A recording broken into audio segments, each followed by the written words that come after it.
Fellas, you may not have done anything for your woman to distrust you, but I asked the question of what have you done intentionally for her to trust you? And I say that because so many of our women have grown up in households or in families where they have had their innocence taken from them by men who were supposed to protect them. So many women have been sexually assaulted by fathers, husbands, uncles, grandfathers, boy cousins, men in the neighborhood.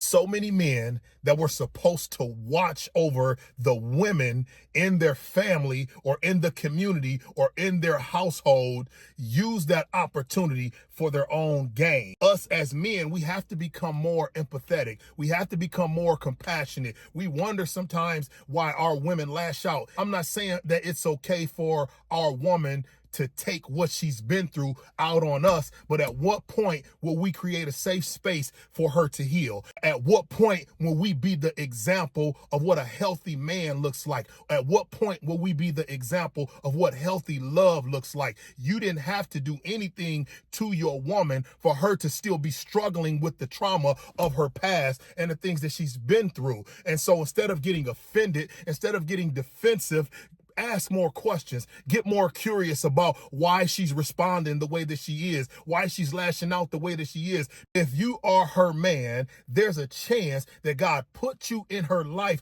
because he knew that he could trust you with her triggers and her trauma, but also that her triggers and her trauma will cause you to mature. Just think of how many women that have come out and said that somebody touched them inappropriately when they were little girls or when they were growing up. Now think of the number of women who haven't said anything at all, who are too embarrassed to say anything, who have said something to their parents at a certain time in their life and it was brushed off or blown over like it didn't matter.